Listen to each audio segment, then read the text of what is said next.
Primero que nada, bienvenido al doctor Edison Barba, quien es director de la carrera de Derecho de la Universidad Nacional de Chimborazo. Qué gusto tenerle, doctor, en este espacio. De igual manera, para mí es un placer tenerle por primera vez a mi esposa dentro del podcast. Bienvenida, es la mente maestra dentro del podcast, nuestra community manager. Tal vez algo que decir, Negrita.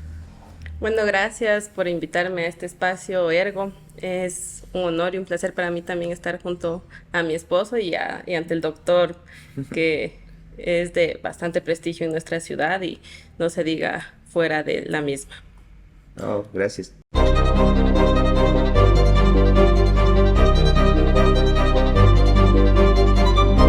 Doctor, nada más empezar. Queremos conocer un poco más del profesional. Que nos diga usted quién es Edison Barba. Bueno, en primer lugar, saludar, Cristian. Muchas gracias. Agradecerles el espacio. Les decía que tienen una muy bonita oficina y más allá de eso, un bonito equipo, porque de eso se trata, ¿no? No hay espacio sin seres humanos que sea valioso. Entonces, realmente aquí yo veo que es un bonito espacio y con seres humanos extraordinarios, así que para mí un gusto estar aquí y con confianza, Edison o Eddie, como me conoce todo el mundo. Ah, sí, gracias. Gracias, doctor. Entonces, No, ¿quién pero ya es no, doctor. Coméntenos, doctor. Bueno, yo, un profesional del derecho dedicado a la docencia, sí, no solo como actividad, me formé para ser docente y actualmente tengo el privilegio y la alta responsabilidad de estar conduciendo una de las carreras más prestigiosas del país, como es la sempiterna carrera de la Universidad Nacional de Chimborazo. Efectivamente, doctor, conocemos de la academia que usted ha estado inmiscuido por varios años. ¿Por qué dedicarse a la academia y no al libre ejercicio? Bueno, en realidad siempre alguien dice que si quieres riquezas materiales no te hagas profesor, ¿no? Entonces yo vengo de un hogar de profesores, ¿sí? Mi papá se jubiló siendo profesor universitario, catedrático de física, Ya. ¿sí? Más de 35 años de docencia en la SPOS, y tengo una madre que se jubiló como profesora parvularia. Entonces, realmente viene de hogar el tema de la vocación docente Claro. y por eso yo siempre quise ser profesor de derecho. O sea, fue una meta que yo me la puse desde muy temprana edad, incluso en el colegio. Yo soñaba con ser profesor de historia y de derecho. Y bueno, el sueño se cumplió. Justamente eso, doctor. Dice que siempre llevó ese ejemplo de sus padres, la docencia. ¿Por qué el derecho? Ah, ¿por qué el derecho? Bueno, yo tengo dos abuelitos que no fueron profesionales, Ya. pero ambos fueron abogados frustrados. Sí, mi abuelito paterno, de nombre Luis Gualberto, él siempre decía que quiso ser abogado. Incluso tuvo amigos abogados, en los cuales él veía como ejemplo, trataba de acercarse al mundo jurídico. Él perdió su vista en la última etapa de su vida, era no vidente y yo tenía largas conversaciones con él. Y mi abuelito materno, Miguelito, él también tenía una afición y tenía un buen don de oratoria. Entonces él decía, yo hubiese podido ser un buen abogado, solía decir eso, ¿no? Entonces, con los dos creo que fueron esas personas que te motivaron a seguir, porque yo Impulsan, claro. tengo padre físico matemático que obviamente quería que vaya a ciencias de Claro. ingeniería y bueno, por Claro. ahí resulté un poco rebelde en ese tema y fui a la Facultad de Derecho. Excelente, doc. ¿Usted nunca ejerció la profesión? Sí ejercí al inicio de cuando recién me gradué. Yo ejercí alrededor de 4 años la profesión combinada con la docencia. Era profesora medio tiempo en la SPOS Ya. y ejercí, me gustaba bastante las causas civiles. Ya. Sí, tuve algunas causas civiles, me gustaba el derecho civil. Un buen mentor mío, yo fui amanuense del juzgado, luego ayudante y asistente Claro. judicial. Justo en la renovación de la función judicial, después de la promulgación del Código Orgánico de la Función Judicial, muchos jóvenes tuvimos la posibilidad de acceder. Claro. El director del Consejo de la Judicatura, el doctor Hugo Miranda Astudillo, que es profesor de la carrera, tomó una decisión, yo digo, muy histórica, que él abrió las puertas para que los mejores estudiantes del UNACH podamos acceder a la función judicial. Y muchos de nosotros, siendo estudiantes, pudimos ir a la función judicial y ahí conocí yo diría a uno de mis mentores en el derecho, como es el doctor Germán Mancheno Salazar, juez de la unidad civil. Así es. Entonces, él tuvo la voluntad y la generosidad de no solo ser un jefe, sino ser un buen maestro, nos enseñaba procesal civil, práctica civil. Entonces, cuando yo ejercí, me fui más hacia esa área, ¿no? Entonces, tuve unos añitos, yo ejercía más por el gusto del ejercicio profesional, porque mi principal actividad siempre fue la docencia. Excelente, doctor. Conocemos de su trayectoria, de cómo ha venido usted manejándose en la Universidad Nacional de Chimborazo. ¿Cómo empieza usted a trabajar en la UNACH? Ah, en UNAS. Bueno, y como le decía, en la primera casa de estudios que me abrió a mí las puertas, bueno, yo fui un educador popular. Ujú. Estuve en muchos programas de alfabetización, temas de mentoría del proceso del acceso a las universidades, trabajé en CENESID también, y mucha educación popular, educación con las organizaciones sociales. Ujú. Después tuve la oportunidad de ingresar al SPOCH. Ahí en SPOCH trabajé cerca de 5 años y una de las personas con las que coincidí en el trabajo, el doctor Nicolai Samaniego-Erazo, que era profesor de la Politécnica y profesor de UNACH. Y bueno, él vio algún talento en mí, es un líder al que yo respeto mucho, una de las personas, son esas personas que te marcan, ¿no? Así Que te es. dejan huella en la vida. Y doctor Nicolai lo conocí cuando era decano de la Facultad de Informática y Electrónica del SPOCH y Avatares del Destino. Después fue el rector del UNACH Todo lo Nacho. y él me llevó a trabajar como su asesor jurídico en el despacho rectorado. Estuve 2 años trabajando ahí, dejé la docencia, estuve haciendo asesoría en el despacho y después de esos 2 años me dio la oportunidad de poder ejercer la docencia a contrato. Entonces yo empecé en la Facultad de Ciencias de la Educación. Yo me pertenezco a la ya. Facultad de Ciencias de la Educación Humanas y Tecnologías y hace un poquito más de un año, estos cargos de libre nombramiento y remoción, Claro. hay dos méritos ahí, ¿no? Tus méritos para tener los requisitos del cargo y la confianza. Son cargos de confianza, entonces la primera autoridad de la institución me ha designado como director de la carrera y parece que fue ayer, pero en realidad ya ha pasado año y algunos meses más. Excelente, doctor. Vemos un cambio en realidad en la carrera de Derecho. Nosotros fuimos estudiantes de la carrera, orgullosamente de la UNACH.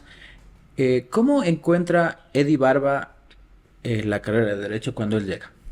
Bueno, en realidad a mí no me gusta criticar. Yo veo que algo de los políticos actuales es como, por ejemplo, llegan Claro, y todo lo que estaba antes estaba muy mal, ¿no? Entonces claro. yo digo, realmente hay errores. La administración pública es muy deficiente en nuestro país. El derecho administrativo, que actualmente es una de mis pasiones, sí, yo me he enamorado del derecho administrativo, no fue por una vocación.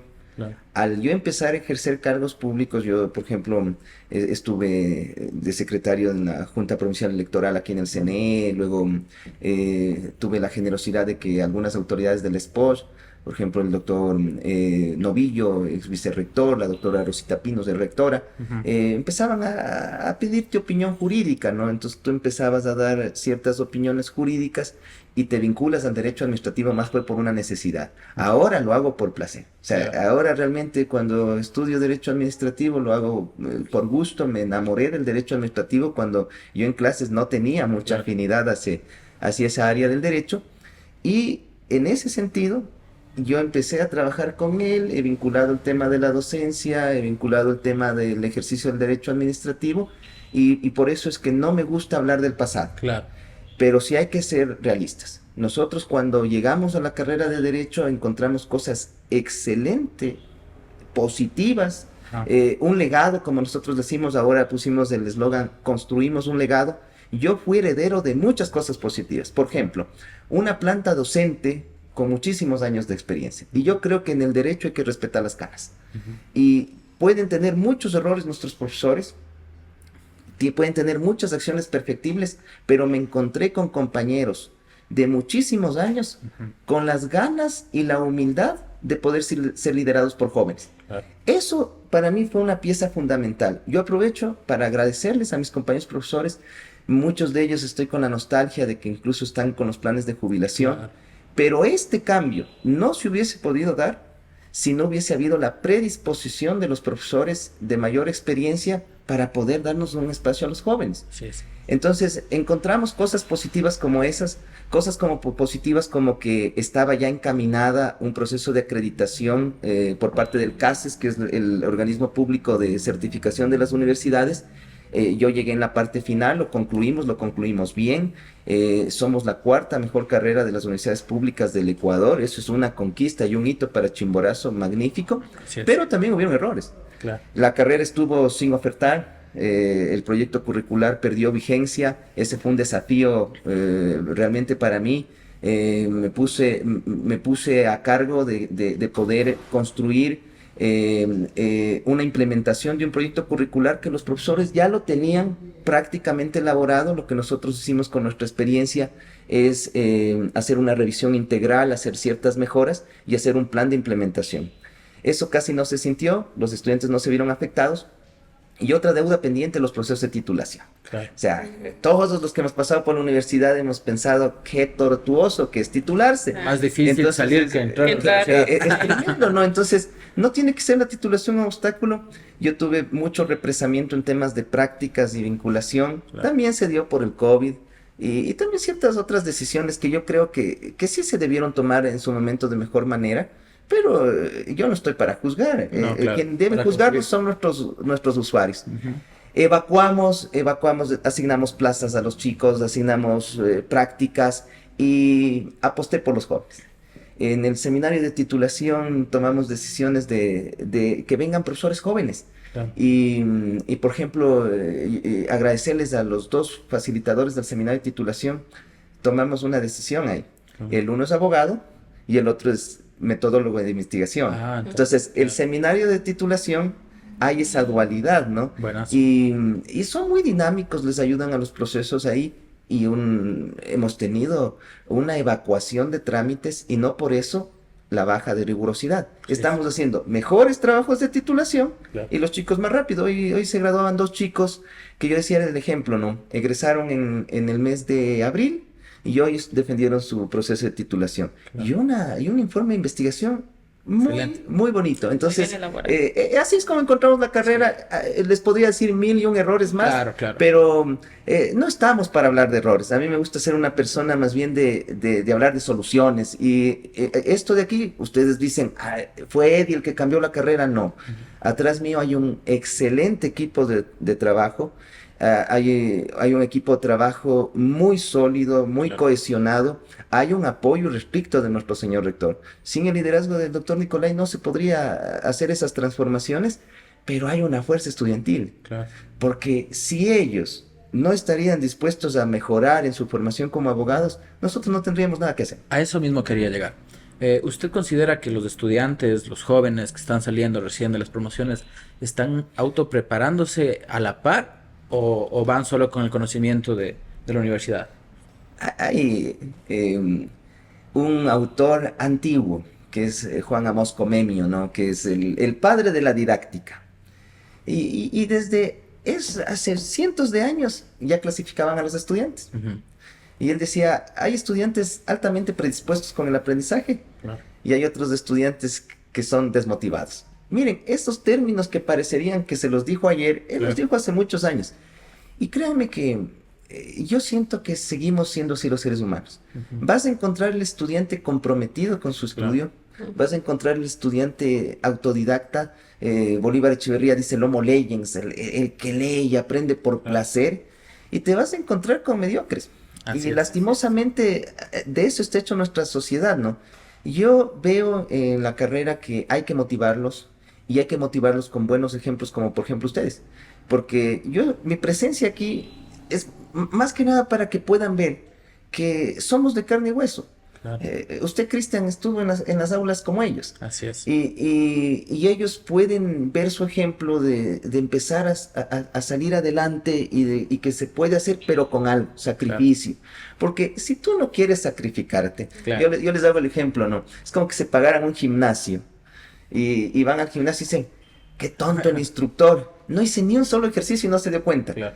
Y a veces los chicos parece eso, ¿no? Como que tratan de evadir y evitar el sacrificio Y lo segundo, si quieren ejercer la profesión, la práctica desde primer semestre. O sea, tiene que, además de lo que nosotros estamos dando en las aulas, conocer los juzgados. No puede ser posible de que tú llegas con estudiantes de séptimo, octavo, no saben dónde está la unidad judicial, nunca han presentado una demanda, no saben cómo citar. Le mandas a hacer un secuestro y tal vez raptan a alguien porque Claro. entonces, Así resulta. es más o menos esa es mi visión, ¿no? Entonces motivar que no sean mediocres, Excelente. que salgan del montón, ¿no? Que refuercen los conocimientos a la par de la teoría. Así es la práctica. Sí, yo considero que, bueno, como usted es una persona que también está proactiva, es persona joven, no es una persona que llegó al servicio público y está ahí solo por cumplir un puesto, sino que tiene una visión y una misión. La pregunta es, ¿qué estrategias tiene usted o cuáles está implementando para hacer crecer a la carrera de Derecho? Bueno, en primer lugar el equilibrio, ¿sí? Como le decía en Derecho hay que respetar las canas, nosotros necesitamos tener buenos profesores. O sea, sin buenos profesores no podemos dar una buena formación y eso no significa cambiar los profesores, Claro. sino darles las herramientas para que todos tengamos la posibilidad de mejorar. Entonces, hay un equilibrio, ¿no? Necesitamos profesores de experiencia, pero también necesitamos profesores jóvenes. Claro. Y el tema de lo juvenil no pasa por la edad que te dice la ley de juventudes, ¿no? Que a los 30 ya no somos jóvenes, pasa por una actitud ante la vida, ¿no? El estar en permanente crecimiento. Yo estuve viendo el podcast con Cristian Romero y él decía algo y me hizo acuerdo, ¿no? El tema decía, ¿cuándo vas a dejar la profesión? Cuando ya no me dé ganas de estudiar, decía él, ¿no es cierto? Entonces, yo les diría lo mismo, o sea, es ese ambiente de poder tú crecer, evolucionar, y que los chicos vean que somos de carne y hueso. O sea, yo les comento en confianza, con Cristian jugamos fútbol, yo era un poquito más antiguo que él en la generación de la carrera, pero yo me acuerdo, teníamos los mismos defectos y virtudes de cualquier ser humano común y corriente, pero hay una diferencia, el sacrificio. El tema del sacrificio para un profesional del derecho, sobre todo, es en el tema del estudio.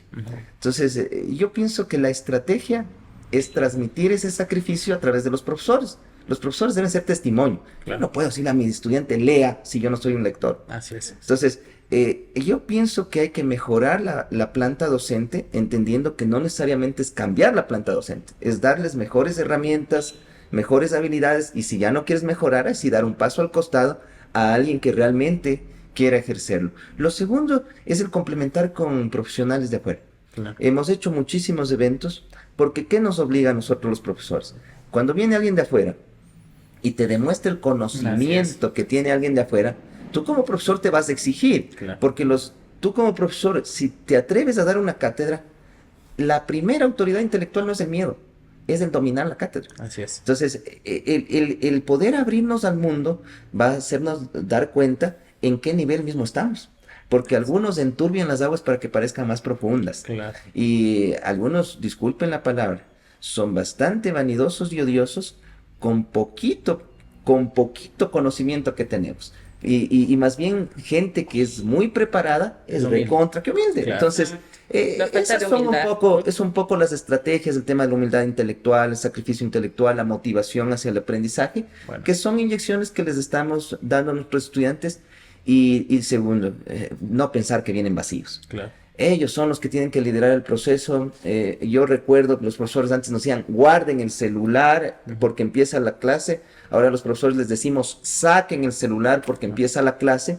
Y quien profesor que quiera privarles a los estudiantes de la información que está en el mundo, está cometiendo un error. Así es. Doctor, ¿usted cree que los profesores de la universidad, estrictamente de la carrera de Derecho, deberían haber ejercido la profesión o no? Yo creo que ahí hay que tener la palabra equilibrio. Es como les diría, ¿no? Yo no me imagino un profesor que nunca haya escrito a nivel académico. Y cuando decimos, por ejemplo, los compañeros, suelo tener estos debates con mis amigos que están en libre ejercicio, ¿no? Dicen, ¿ustedes cómo enseñan si no ejercen? Y le digo, ¿tú cómo escribes o cómo pensarías enseñar si nunca escribiste un capítulo, si nunca escribiste un artículo? Y bueno, ahí viene el debate, ¿no? Y la respuesta no la vamos a tener ni los unos ni los otros. Es un debido equilibrio.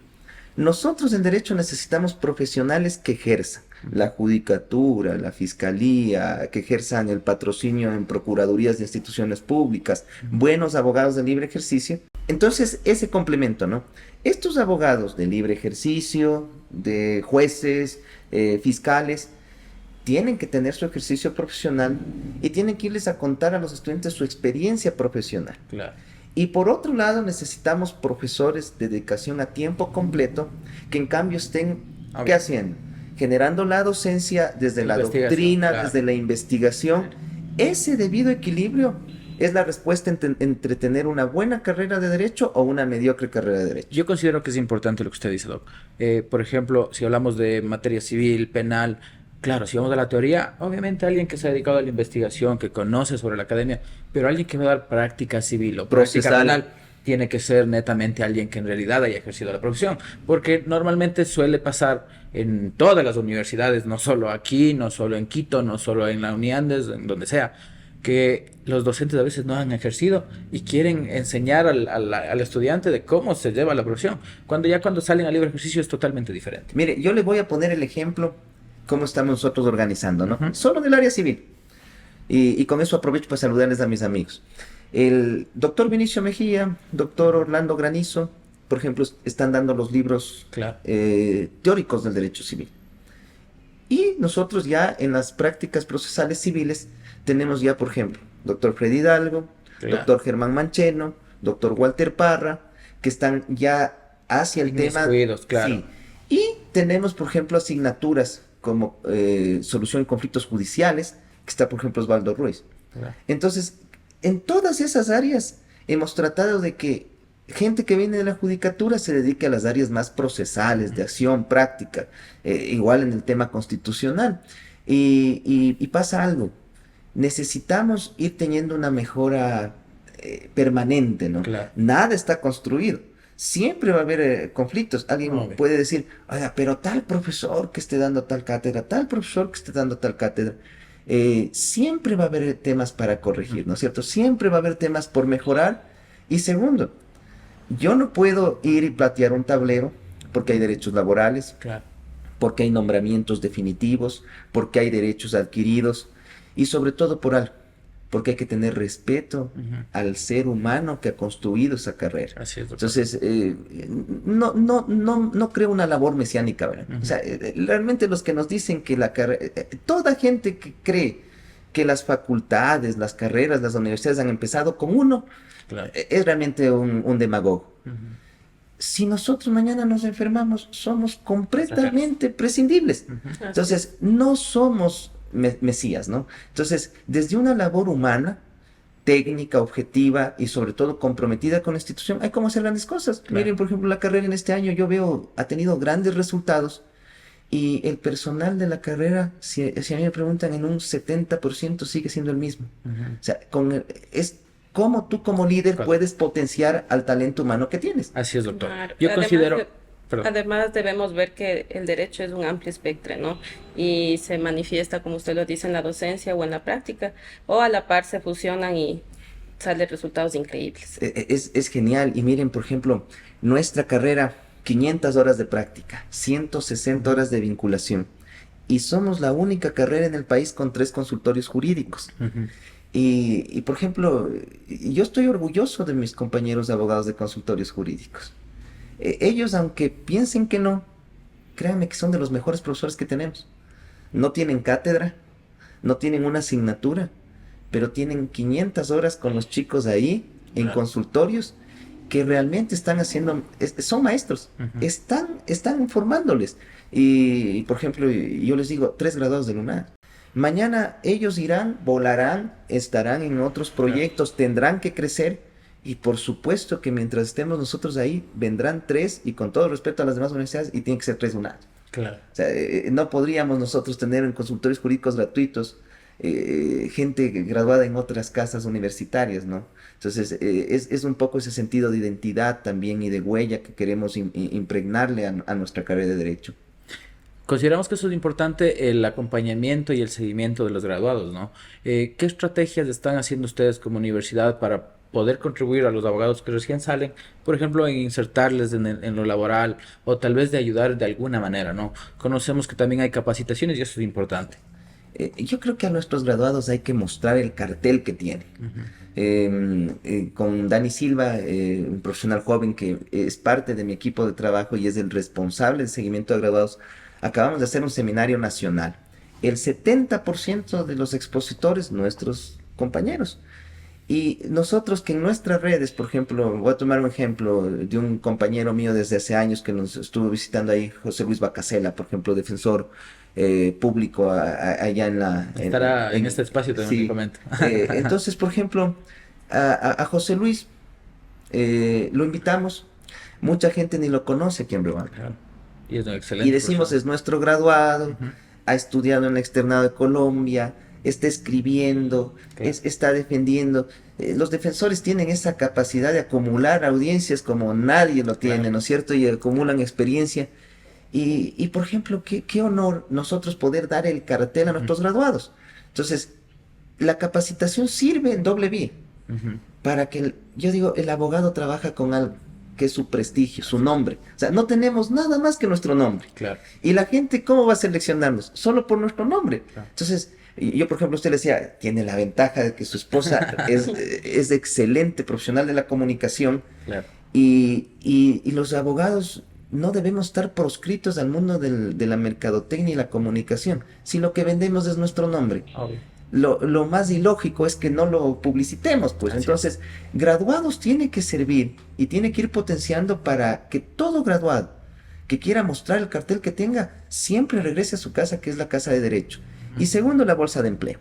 Esa es una tarea que está en construcción, es una deuda pendiente desde hace muchos años, el poder nosotros tener una bolsa de empleo sólida y transparente donde las instituciones públicas que requieran abogados desde las diferentes áreas Claro. puedan venir a la carrera de derecho y nosotros decirle estos son nuestros mejores promedios Claro. o son las personas que más han destacado, porque miren que yo digo el promedio es irrelevante, ¿verdad?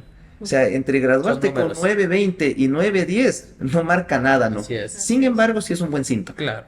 Sí, así un poco podríamos nosotros este manejo con nuestros graduados. Doctor, ¿qué le pareció la experiencia del seminario que realizaron ustedes? No, mire que para mí ese seminario va a quedar en la historia de mi vida. Ujú. Porque además de que fue un encuentro con amigos desde hace muchos años, conocer nuevas personas, por ejemplo, le conocí al doctor Angulo, que yo no había tenido el espacio de conocerlo, estuvimos conversando. Yo no soy penalista, ¿no? Entonces, por ejemplo, le conocí a él, al doctor Santiago Pazmiño, tuve la oportunidad de compartir con los expositores que llegaron ese día, a la doctora Valverde, que ha sido graduada del UNAS. Ah, Entonces, yo nunca había podido con ella dialogar claro. y conocer eso, y no quiero seguir repitiendo porque seguro me voy a olvidar de alguien, pero con cada uno te va dejando algo. Ujú. Ver que tienes estudiantes a los cuales están recontra, que aburridos y cansados, y otros altamente motivados, y que cada vez los que están motivados por aprender son más, motiva. O sea, son síntomas que, le decía, todo el cansancio que tenemos de organizar eventos como estos, quedamos satisfechos, pero que hay anécdotas. Y la una, Dani la publicó en el Facebook de la carrera, ¿no? Nos dimos el lujo de tener al ex vicepresidente de la Corte Interamericana, ex presidente de la Corte Constitucional, el doctor Patricio Pazmiño, y los guardias no le dejaron entrar. Claro. Sí, o sea, no le dejaron entrar, y él con toda humildad se bajó del auto, fue caminando con Claro. una mano la leva, la otra el computador, y nosotros totalmente avergonzados Claro. por esa situación, pero él decía, no se preocupen, y yo digo, tanta humildad, ¿no? O sea, tanta sencillez.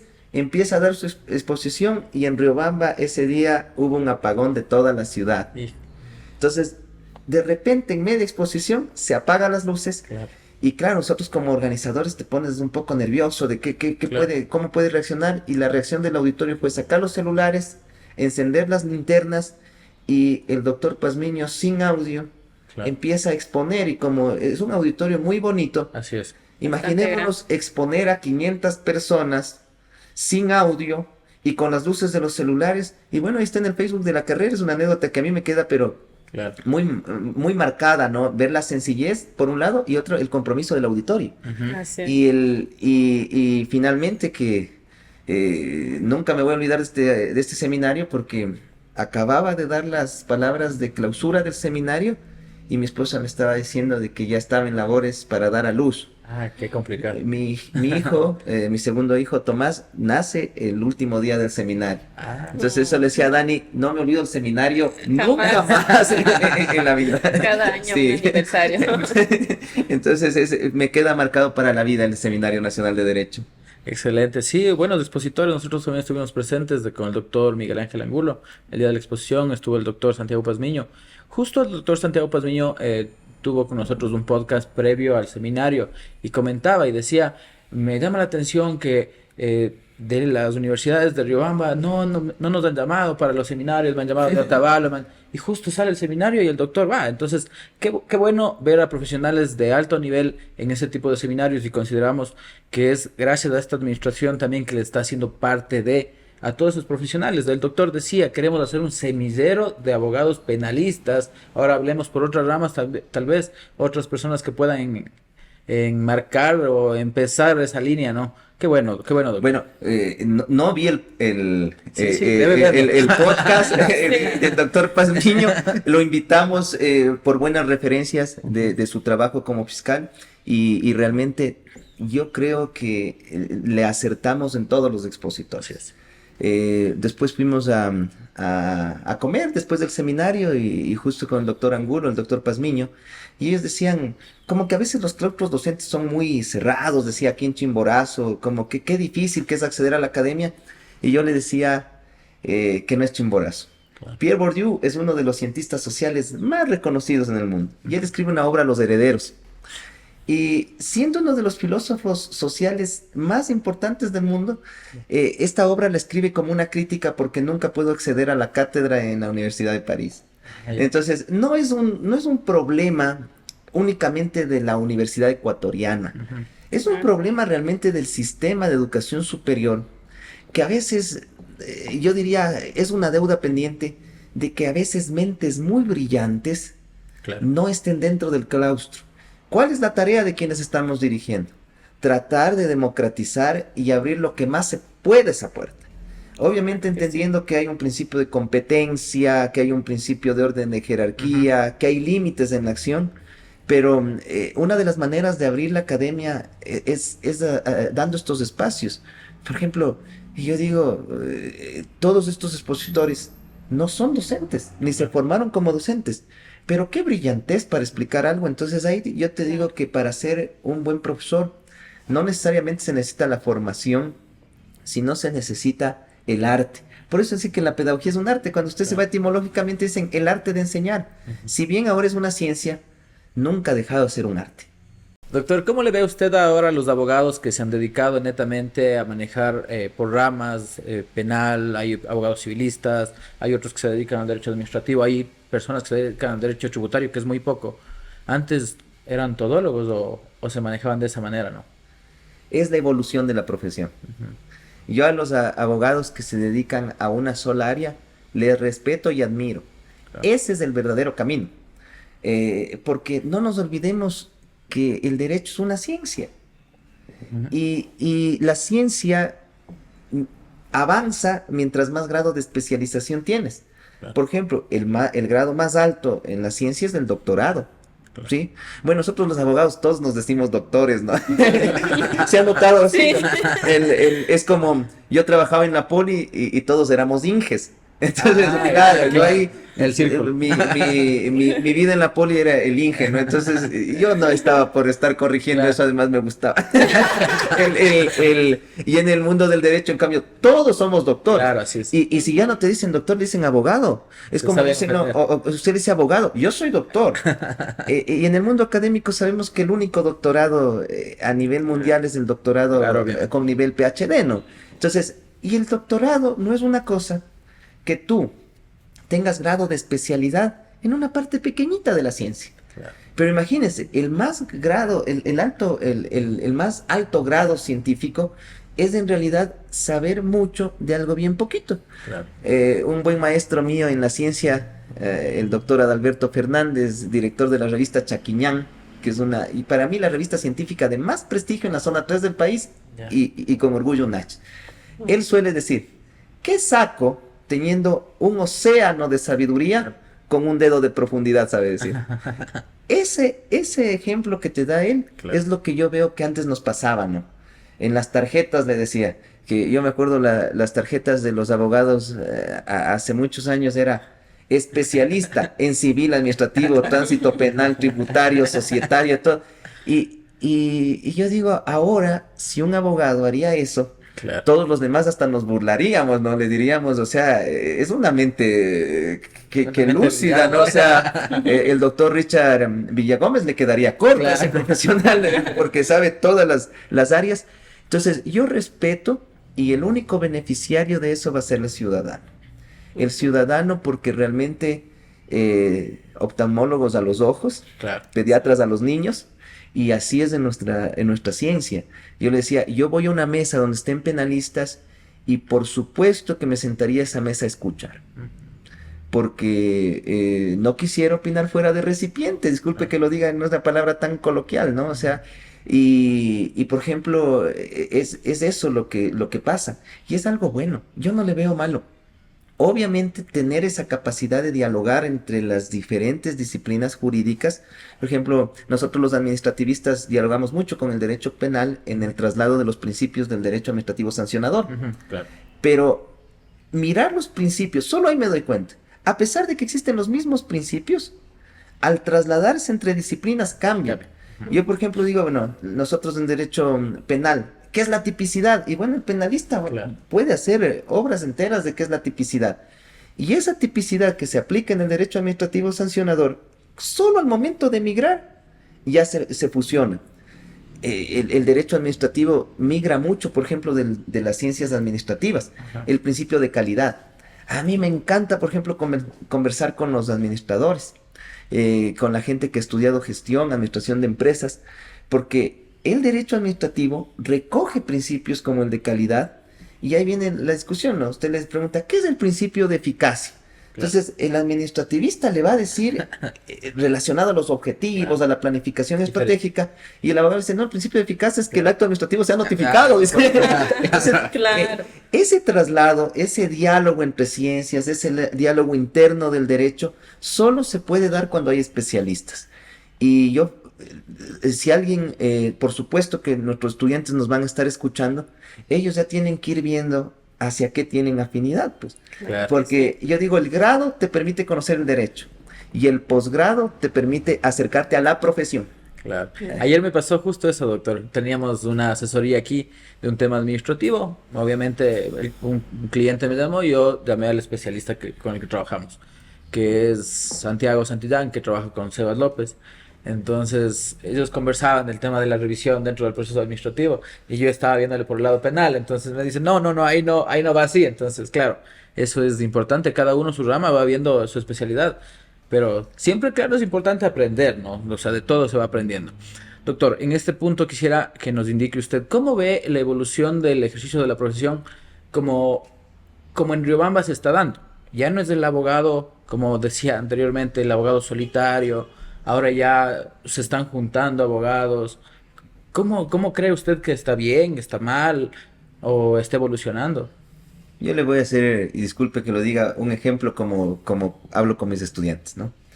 Hay algunos conceptos para entender las disciplinas y la relación de las disciplinas. Ujú. Multidisciplinaridad, interdisciplinariedad, disciplinariedad y transdisciplinariedad. Lo multi es solo unirnos. Claro. O sea, me uno yo con un ingeniero en sistemas, con un compañero de marketing y mi persona para hacer quizá un sistema de desarrollo jurídico, ¿no? Eso de ahí no me parece adecuado. Ujú. Lo que sí me parece adecuado es la interdisciplinaridad. Ya. Nos une un problema Ujú. y ese problema necesita una solución. Claro. Y esa solución que le voy a dar yo es integral. Entonces, por ejemplo, te digo, ¿no? Tú como persona no necesitas una respuesta parcial. Claro. Entonces, el ejemplo que hago con mis estudiantes para entender esto es, ustedes están mirando en una tienda, en la tienda de abarrotes de la casa, Ujú. y una señora que no tiene un nivel cultural muy alto, le paga una libra de carne ahí en la tienda, le da $10, la señora le dice que cuesta 2 y le coge de vuelto y le da 3. Ya. ¿Qué va a haber ahí? Un conflicto. Claro. Porque Claro. dicen, entonces llamémosle al matemático que soluciona. Claro. Viene el matemático, les explica qué es y sigue conflicto. Porque quizá ya se agredieron, se insultaron, entonces Claro. viene, no, dicen, estamos más bien es un psicólogo emocional para que venga a hacer un tratamiento de emociones. Las cosas. Y no, pues ya llegó a lesiones, no que venga nomás el abogado. Sí. Entonces, ningún problema en la vida se resuelve desde una ciencia, Ujú. desde una sola ciencia. Ningún problema. El problema que usted crea que se resuelve desde una sola Claro. ciencia está mal. Entonces, por ejemplo, consultorios jurídicos que den atención con psicólogos. Claro. Por ejemplo, los compañeros que hacen familia, niñez y adolescencia. A mí me encantan esos consultorios jurídicos que se unen con los psicólogos. Claro. Y por ejemplo, cuando vienen, hacen tratamientos. Miren, si usted como abogado tiene un cliente que quiere divorciarse y se arreglan, ¿qué decimos? Perdimos un cliente, ¿no es cierto? Claro. Pero si su consultorio es integral y tiene una familia que tiene un conflicto y encontró una solución, no perdió un cliente. Claro. Entonces, ese tipo de respuestas integrales son los nuevos consultorios que nosotros debemos buscar. Ujú. Nosotros, por ejemplo, en UNAS tenemos un consultorio que es jurídico, contable y tributario en el campus centro. Ya. La carrera de contabilidad maneja todo lo que es tributación, Ya. contabilidad, y nosotros el consultorio al ladito, el jurídico, si es que hay temas, por ejemplo, ya Claro. de carácter legal. ¿Por qué no pensar eso ya en el tema de emprendimiento y de presentarle a la ciudadanía soluciones integrales? Créame ¿no? que sí, sí existe. Nosotros al menos lo hemos hecho. Por ejemplo, le pongo, tenemos un proceso de un accidente de tránsito. Obviamente hay una persona especializada que va a ser un ingeniero mecánico, hará un avalúo, por ejemplo. En el caso de los psicólogos, de igual manera. Previa a nosotros pedir una metapericia, por ejemplo, en el tema penal, obviamente pedimos un peritaje de alguien especializado para que nos ayude. Si nos va a beneficiar, obviamente vamos a ingresar. ¿Qué es lo que Entonces, quiere la gente? claro. ¿Qué es solución? Yo, por ejemplo, cuando Resultados. tengo un conflicto jurídico, a mí no me gusta estar en conflictos, ¿no? Si yo tengo un conflicto jurídico y le digo, yo le contrato a usted y Claro. no quiero, usted dice, che, una procuración. Y por último Claro. me viene y me soluciona, ¿no? Y la gente es así. Y la gente lo que necesita es esas soluciones. Así es. Entonces, esa es mi opinión. Usted me preguntaba, ¿cuál es mi opinión de que se trabaja en equipos? No solo lo veo bien. Claro. Yo veo que es el único camino que nos queda para no ser reemplazados por máquinas. Así es, doctor. Sí, yo también considero que es importante. Ahora uno puede trabajar con excelentes profesionales como todos los que están dentro de este staff, que son de los mejores estudiantes que han venido, tanto UNACH, ahora Uniandes, de igual manera en otras carreras, por ejemplo, como digo, va ligado el tema de la comunicación y es un trabajo mancomunado en que nos está llevando tal vez a un objetivo común. Entonces, es bastante importante y qué gusto, vea, Universidad Nacional de Chimborazo, de igual manera muchos de los que estamos trabajando aquí y obviamente vienen y nos buscan tal vez para hacer prácticas y abrimos las puertas porque consideramos que de alguna manera tenemos que retribuir lo que la universidad nos dio. Yo soy agradecido a la universidad pública, todo lo que me dio. Como siempre he dicho, si no hubiera sido por la universidad pública, no sabría dónde estaría. Entonces, bueno, agradecidos con la UNACH también, valga la oportunidad. Eso, doctor.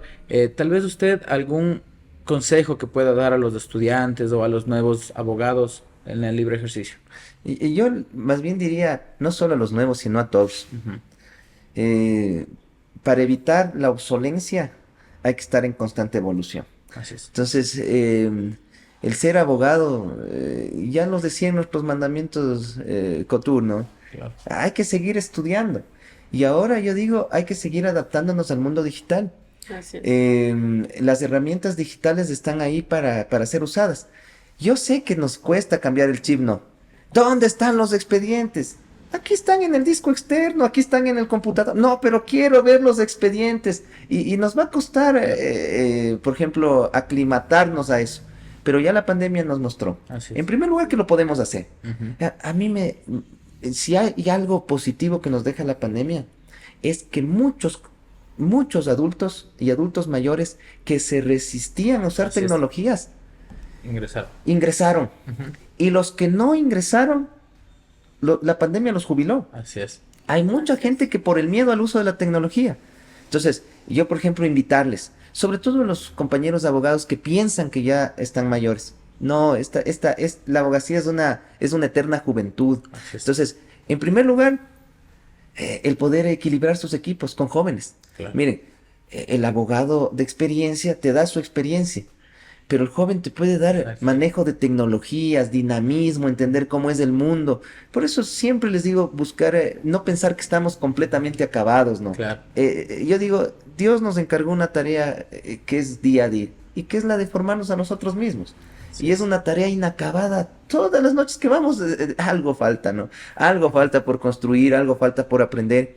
Entonces, invitarles a todos los abogados a entender que estamos en una construcción permanente, a entender que la inteligencia artificial llegó, que hay herramientas para el manejo de la cartera de nuestros clientes, para que nos ayudan a revisar las lecturas de expedientes, optimizar los tiempos que antes nos teníamos que revisar unos informes inmensos, hacer lecturas inmensas. Ahora tenemos herramientas. Solo basta poner en Google las mejores herramientas jurídicas en inteligencia artificial y ponernos como desafío utilizarlas. Sí, justo al hablar del tema de la tecnología en el ejercicio de la profesión, es importante. Por ejemplo, nosotros tenemos procesos en Quito, Guayaquil, Ambato, a nivel nacional. Hoy justo tuvimos una audiencia en Lago Agrio, que antes hubiese sido un poco tedioso el viajar, el poder movilizarnos. Hoy nos conectamos de 8 de la mañana, a las 9 ya estábamos afuera. Entonces es bastante importante. De igual manera, el manejo, por ejemplo, del casillero electrónico,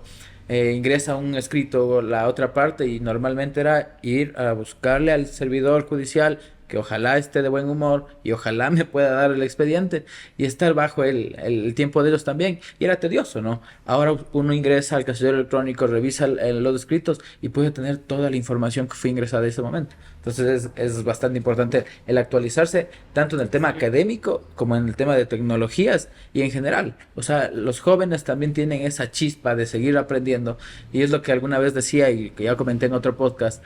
Conversaba el doctor Patricio Parco, quien es fiscal de aquí del Cantón Riobamba, decía, a mí los jóvenes me dan bastante preocupación cuando salen al libre ejercicio porque se quieren comer el mundo. Entonces, de igual manera, es por el tema de la información que ahora tienes en un iPad, la información que ahora tienes en las redes sociales, que te va nutriendo. O sea, tenemos espacios como el Twitter, donde ahora se debate temas jurídicos, donde uno también se va aprendiendo de otros profesionales, grupos de WhatsApp, en general, o sea, webinar que se dan a nivel nacional, entonces, o internacional. Es importante, Doc. Sí, bastante importante ese tema de la tecnología. Que no nos reemplacen nomás. No, yo creo que siempre debe ir todo a la par, ¿no? Con la tecnología. Pienso que el pensar de una persona, el razonamiento, jamás podrá ser reemplazado por una máquina. Que sí que estas nuevas tecnologías nos ayudan bastante a cortar distancias, como ya lo decimos, no se necesita movilizarse de un lugar a otro para una audiencia, simplemente se lo hace ahora por una aplicación que la conocemos como Zoom, y habrá otro tipo de herramientas también que nos ayuden a cortar distancias y a mejorar ciertas situaciones, pero siempre debería ser llevado de la mano del humano. El pensar, el razonamiento del humano es indispensable para mi punto de vista y espero que no nos reemplacen nunca, ¿no? No nos van a reemplazar porque negar la tecnología sería un error tan grave como habernos negado a la existencia de la rueda, ¿no? Claro. Vino la rueda y cambió toda nuestra vida, Ujú. pero no por eso dejamos de existir. Claro. Pero la rueda facilitó mucho al ser humano. Ahora, ¿qué es lo que hablábamos? Y hablábamos justo con Nico, que está aquí detrás de cámara, ¿no? Y decía, no nos va a reemplazar, no nos va a reemplazar. Ujú. Solo sirve como herramienta. A ver, Así es. y vamos ahí a una situación. Si tú usas tu escoba para lavar la ropa, eres un estúpido. O sea, disculpen Claro. la palabra, Claro. es así. Entonces, realmente estas herramientas, si no las sabemos usar, y si las usamos con un objetivo diferente para el que fueron creados, por ejemplo, yo digo ahorita el chat GPT, ¿no? Que muchos chicos quieren usarlo como fuente de información, Claro. por ejemplo. Y eso que el chat te anuncia y te dice, ojo, que yo no soy una fuente de información, solo soy Claro. un sistema. Y a pesar de que le dan ese uso, vamos a equivocarnos. Pero lo que sí puede es aliviar tiempos. Así es. a liberar tiempo, son herramientas. Y finalmente algo, ¿no? Yo pienso que vamos a existir siempre por algo. Sí, lo que decía el razonamiento, pero también las emociones. Ustedes comentaban, por ejemplo, en el derecho penal, quizá la respuesta a veces puede ser una emoción. Claro. La respuesta de la estrategia más clara sí puede ser una idea, pero también puede ser una emoción. Por ejemplo, ¿cómo tú te das cuenta a la final de que puede haber un dato que puede ser muy relevante, quizá cuando detectas el nerviosismo de la otra parte? Claro. Entonces, o cuando detectas el miedo. Y eso no te va a dar ninguna inteligencia artificial. Claro. Entonces, por ejemplo, ustedes, a quienes admiro mucho que están en el litigio, tienen que tener ese olfato para no solo tener el expediente, las ideas, sino manejar emociones. Es como, por ejemplo, yo digo, nunca de pensar de que a la final es el arte de convencer, pues. Claro. Y a la final el juez es humano. Entonces, si tú ves, y yo les digo a mis estudiantes eso, a algunos les gusta irse a pelear contra el juez. Claro. Y yo digo, o sea, van, pelean con el juez o aburren al juez y esperan un buen resultado. Claro. No. Y el juez como ser humano te da señales. Cuando tú hablas y el juez te está atendiendo y te está poniendo un rostro de aceptación, sigue por ahí, porque Claro. te está expresando que le está gustando lo que estás diciendo. Claro. Y en cambio, cuando ves tu ceño fruncido o ves algo de enojo, lo peor que podrías hacer Claro. es insistir Es y seguir. profundizar en ese elemento. Entonces, por más que el litigio es súper técnico, no deja su origen, Emociones. que es un arte de convencer a través de la palabra. Ujú. Entonces, cuando hablemos en audiencias o en estrados, Claro. pensemos que a la final es un ejercicio de persuasión. Así es. No termina de ser eso, porque a la final es un humano, no es una máquina el que te está juzgando. Y lo que tienes que hacer que salga de esa duda razonable y que te dé ese resultado en su área, ¿no es cierto? Y yo diría, es tan importante esas habilidades de comunicación que debe tener el abogado, que el abogado en la audiencia tiene que ser estratégico hasta en su lenguaje. Claro. Yo conozco al juez, por eso es importante conocer al juez. Hay jueces que les encanta que vengan con datos muy, muy finos, académicamente muy relevantes. Y hay quizá, con todo respeto, otros jueces que necesitan un lenguaje más comprensible. Entonces, miren qué habilidad, qué dura que es la profesión nuestra. Claro, O sí. sea, es una profesión sin duda muy, muy, Bastante muy desafiante. compleja. Es lo que conversábamos con el doctor Paulo Caña en el segundo podcast que hicimos, que es del presidente del Colegio de Abogados de Pichincha. Él decía que él anteriormente iba a cada ciudad, se instalaba en las audiencias y pasaba, pero se dio cuenta que no era la mejor estrategia, sino era viajar un día antes, acudir a una audiencia con el mismo magistrado y conocerle por dónde va. Porque es como yo también concuerdo, ¿no? Uno va a Ambato, va a La Tacunga, va a Quito y el litigio es sumamente diferente. Diferente. No es lo mismo el litigio en Riobamba que en Ambato y en La Tacunga, o sea, y viceversa. ¿Y cuál es la respuesta, Cristian, a eso? Yo creo que falta capacitación de los jueces porque, un ejemplo, en La Tacunga, por ejemplo, tuvimos un caso que acá en Riobamba se lleva de una manera, en Ambato de otra, y en La Tacunga me cambiaron totalmente, Yo le digo la respuesta. El código es el mismo, ¿no es cierto? obviamente. Pero nuestra cultura es diferente. Claro, somos... No hay una idiosincrasia ecuatoriana. Hay una idiosincrasia costeña, serrana. Hay una idiosincrasia propia que culturalmente, a pesar de que tenemos la misma norma, ustedes van a ver que es un mundo diferente. O sea, y yo digo litigar, por ejemplo, con cuencanos. O ir claro. o ir a Guayaquil, por ejemplo.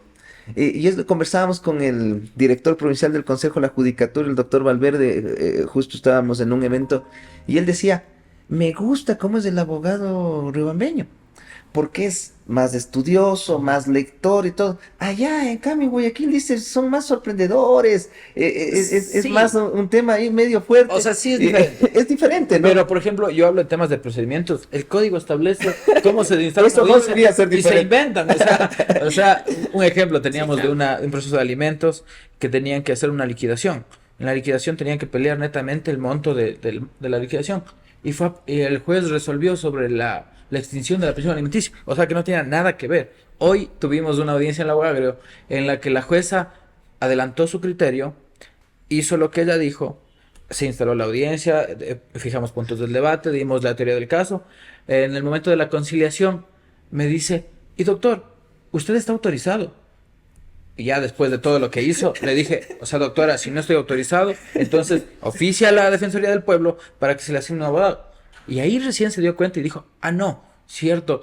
¿Cómo era que comentó? Dice, ah, no, pues así no. Y ahí se dio cuenta. Dice, no, bajo esta lógica sí está autorizado. Porque depende, ¿no? Tal vez el litigio allá sea No. diferente o sea menor, Eh, pero también a veces Sí, uno tiene que pagarse duro. ya digo, es que pensemos en Riobamba, ¿no? Nosotros tenemos 2 carreras de derecho presenciales fuertes. Ujú. Además tenemos una población de abogados sólida. Doctor, conocemos que usted también fue líder estudiantil, también estuvo metido en política en su momento, ¿no? Sí, gratos recuerdos, gratos recuerdos. Yo creo que la vida es un conjunto de historias, como dice Eduardo Galeano. Tengo muy bonitas historias de la política universitaria, tanto cuando fui estudiante, como también el último proceso en el cual llevamos al doctor Nicolai Samaniego Erazo, una gran cantidad de la comunidad universitaria de UNAS a que sea nuestro rector. No nos equivocamos en ese año 2016 cuando inició esta gestión de él y yo no tengo miedo de decir que he ejercido la actividad política a nivel universitario en el sistema de educación superior, tanto de estudiante como después también ya de profesional. Claro. Sí, alejado ya algunos años del activismo político como tal, pero no me avergüenzo de aquello, me ha dejado grandes historias y creo que hemos hecho también proyectos que han resultado ser exitosos. Muchas veces también el estar inmiscuido en temas políticos también conllevan problemas, la gente tiende a causar afectación y llevarse consigo lo que venga, ¿no? O sea, tal vez Sí, afectando a los seres humanos. lastimosamente en la política como que un vale todo, ¿no? O Ujú. sea, que cuando la gente, tú tienes una imagen pública, cuando haces acción pública, como que le das el derecho a que todas las personas, incluso quienes no te conocen, hablen de ti. Y bueno, ese es un desprendimiento que todos los que hemos hecho gestión pública debemos tenerlo, ¿no? Es normal que cuando uno quiera ser servidor público o quiera hacer acción política, se ponga en el escudriño de la gente, en el escrutinio de la gente, se ponga en el examen de la gente. Ahora, el problema somos los ciudadanos. Claro. ¿Por qué? Porque yo digo, buscamos santos que nos gobiernen, ¿no? Porque, Así es. o sea, yo les suelo decir a mis amigos, yo soy pecador, igual que todos nosotros, ¿no? Y lo digo en el sentido de que somos hombres y mujeres completamente imperfectos. Claro. Entonces, pero cuando se lanza el político en campaña, Es perfecto. tiene que ser el mejor esposo, el mejor vecino, el mejor hijo, el más religioso. Entonces, yo digo, si siempre los políticos nos han vendido esa imagen de santidad, o sea, ya que mejor nos gobiernen los pecadores, porque han sido 200 y más años de que este país ha tenido retroceso con toda esta clase política que se cree estar llena de una santidad y una moralidad que no la tienen. Entonces, desde ese punto de vista, yo hago un ejercicio político moralmente transparente. Yo por ejemplo, les diría, ¿no? Cuando hemos presentado propuestas a nivel de universidades, han sido propuestas completamente perfectibles y con errores, pero también con virtudes y con factibilidad. Y por eso es que han llegado a tener el éxito que requieren. Nosotros, por ejemplo, tenemos un rector, que es el doctor Nicolai Samaniego Erazo, que por supuesto tendrá defectos personales, pero sin duda virtudes y los resultados están ahí. Sí, me acuerdo, por ejemplo, me acuerdo del que al doctor Nicolai, cuando él gana la primera elección, Claro. hubo muchísima gente que ni siquiera le conocía y que se atrevía a hablar de su vida personal, que lo atacaban en redes y que le decían, ¿y saben cuál era la máxima crítica que le decían? Que él no tiene los requisitos experienciales para ser rector. Claro.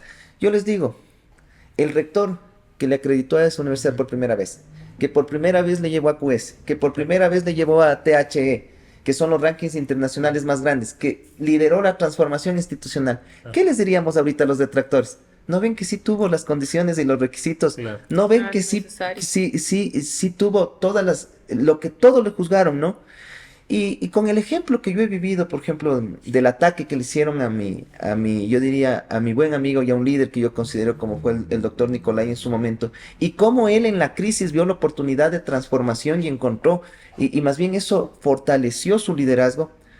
Yo entiendo que también a nosotros, que no tenemos un liderazgo, ni tampoco hemos hecho una obra tan grande como la que ha hecho él, pero que hemos aportado para eso, sin duda la gente también te va a atacar. Entonces, me he acostumbrado a que gente que no me conoce, o a que gente a veces mediocre, Claro. pueda dar una opinión, pero ¿saben por qué me he acostumbrado a hacer eso?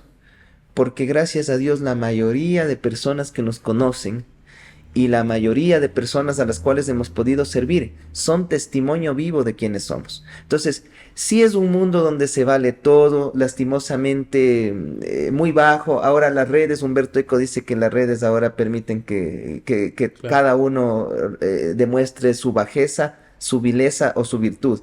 Y algunos en redes demuestran virtudes, como ustedes a través de este podcast. Muchas gracias. Y otros Gracias. demostrarán realmente vilezas, ¿no? Entonces, en ese sentido, yo lo que diría es, ¿por qué seguir quizás haciendo política, no?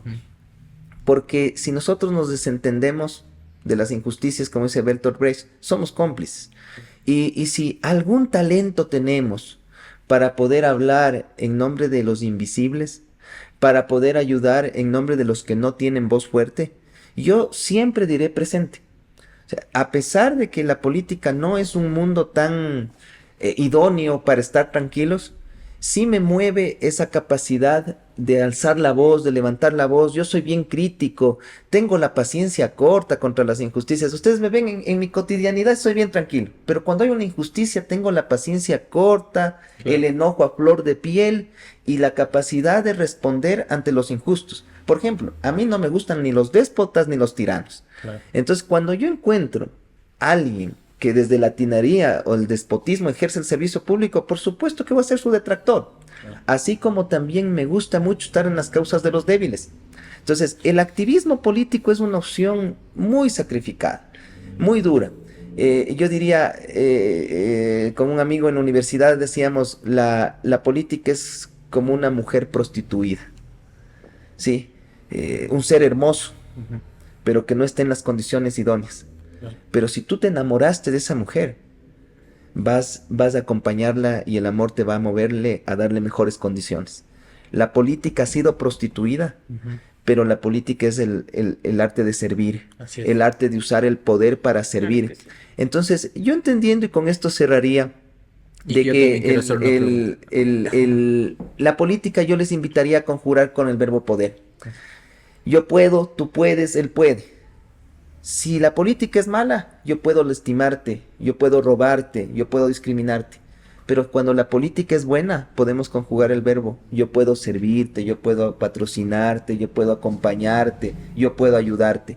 En ese segundo grupo, con muchísimos errores y desde la imperfección moral, yo sí me adscribo como un hombre que piensa que le puedo servir a mi sociedad y a mi país desde el servicio público. Yo no nací para hacer dinero y por eso decidí hacerme profesor y servidor público, porque entiendo que hay riquezas que van más allá de las materiales. Eddie Barba considera que podría estar predispuesto para asumir un rectorado de la UNACH, por ejemplo. La verdad, yo en realidad sería algo que no está en mi proyecto de vida. Mi proyecto de vida es poder dedicarme al 100% a la investigación y a la docencia. Sí me gustaría involucrarme en los procesos de quién va a conducir la institución, porque yo le digo, ni a los déspotas ni a los mediocres. Así es. Me gustaría mucho que en la institución existan voces más desde el apego hacia los trabajadores, hacia los servidores, porque miren, la ley orgánica de educación ha sido muy dura con nuestros servidores y trabajadores. Ellos solo representan el 5% del voto del electorado. Claro. Entonces, ¿qué es lo que hace la gente? Como nos mira que somos votos, dicen entonces, ellos no nos representan nada. Claro. Cuando son los que más nos apoyan Claro. a que el ejercicio docente esté ahí. Si algún momento, desde los servidores y trabajadores y desde el talento humano, podríamos armar un proyecto de gobierno institucional, yo diría presente. Así signifiquemos solo el 5%. Y lo segundo, cuando los estudiantes tengan mayor voz.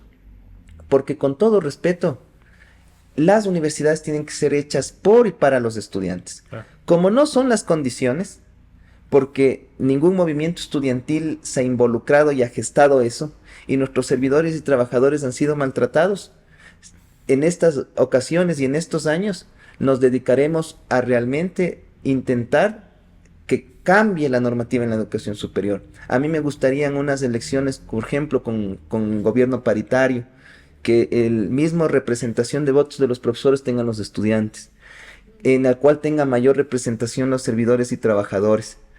Porque el principio de cogobierno no es la dictadura solo de nosotros los profesores, es el gobierno compartido entre todos.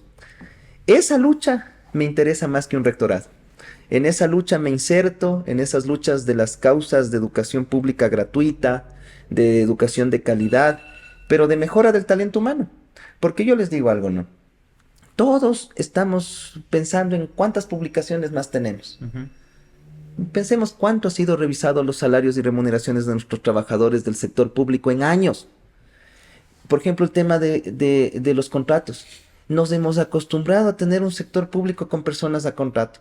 Cuando yo pienso que para que dé frutos el árbol tiene que tener raíces. Y para una persona entregar toda su institución, tiene que tener ciertos derechos como la estabilidad laboral.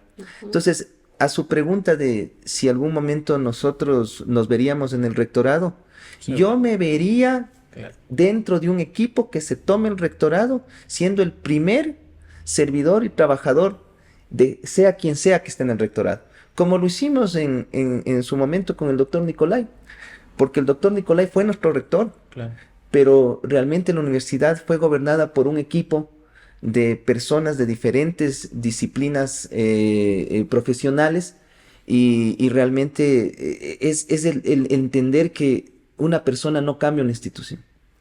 Las instituciones se construyen colectivamente. Entonces, esa respuesta, Cristian, sabe que algunos amigos me han hecho esa pregunta, ¿no? Oye, tú haces tantos eventos, haces tanto trabajo con fines políticos.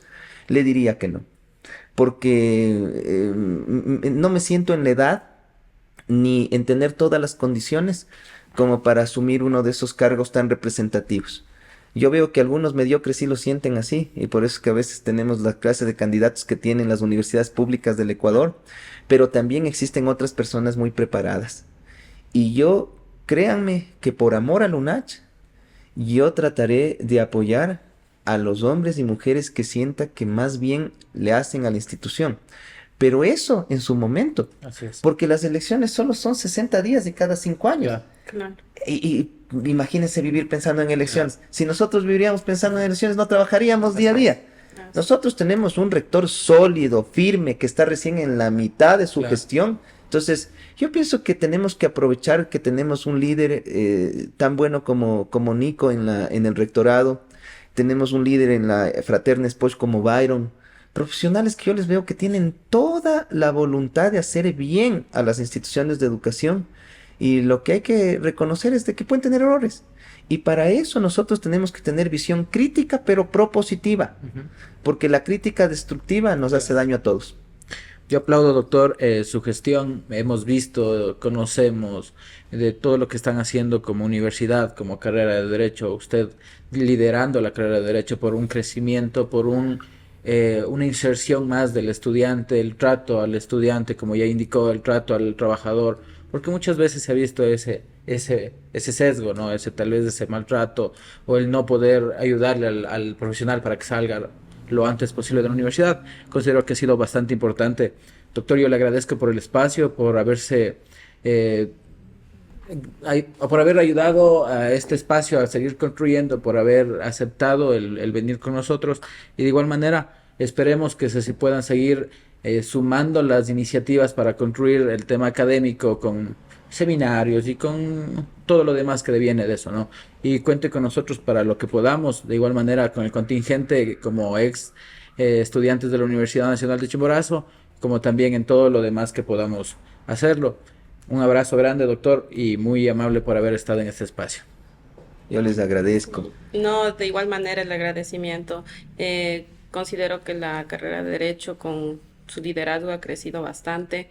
Además que el poder visibilizar la razón de ser, ¿no? De la universidad es los estudiantes, los trabajadores, y eso que considero que es prioritario en estas gestiones que asumen los altos mandos. Yo le agradezco bastante, doctor. Yo quiero dar mi mensaje de despedida agradeciéndoles estar en este espacio. Un equipo tan bonito como el que ustedes tienen, dos graduados de nuestra Universidad Nacional de Chimborazo, un brillante abogado como lo es usted, Cristian. Yo invitarles a la ciudadanía a que confíen en los profesionales nuestros. Nadie queremos un conflicto penal, nadie, pero a veces no es decisión nuestra. Y cuando tenemos ese tipo de cosas tenemos que seleccionar muy bien el tipo de profesional que debe ampararnos, debe patrocinarnos y por supuesto que mi recomendación es, tenemos brillantes abogados para muestra el doctor Cristian Velastegui. Gracias, doctor. Y que junto a su pareja tengan esta capacidad de generosamente brindar un espacio al derecho, porque hacer un podcast significa inversión de recursos, de talento, de tiempo, y con el objetivo de poder brindar ideas, ¿no? Yo les agradezco, me he sentido muy cómodo, cuentan conmigo, más allá del cargo, con un amigo. Veo que tienen un brillante equipo de trabajo, las personas que están alrededor suyo, las he conocido y son gente de bien. Yo les deseo todo el éxito y a los estudiantes que puedan mirar este podcast, mírense reflejados en cada uno de los invitados que están visitando esta mesa, eh, sacándome a mí, todos con una trayectoria muy buena, capaces de inspirar. Mírense en Cristian, mírense en su equipo de trabajo. Algún momento ustedes tienen que también llegar a tener estos espacios, ejercer la profesión. Siempre diré que vive el derecho, pero sobre todo que viva la sempiterna carrera de Derecho del UNACH. Mi saludo a todos los abogados de la ciudad, del país, pero que conozcan que acá hay una carrera de la Nacional de Chimborazo que es fuerte, sólida, que tenemos identidad y que no nos creemos superiores a nadie, pero sí con las ganas de compartir nuestros conocimientos al nivel de todos y al nivel de cualquier otra universidad pública del país. Mi saludo, que haya muchísimos más podcasts. A partir de ahora soy su seguidor, voy a estar, en redes también animándoles y darnos un granito de arena para esta suma de que el derecho crezca en la ciudad y evolucione. Muy amable, doctor. Gracias, Muchísimas doctor. gracias. Gracias, Cristian. Gracias, doctor. Muy gentil. Cristian Velastegui, Estudio de Abogados. Ergo Podcast.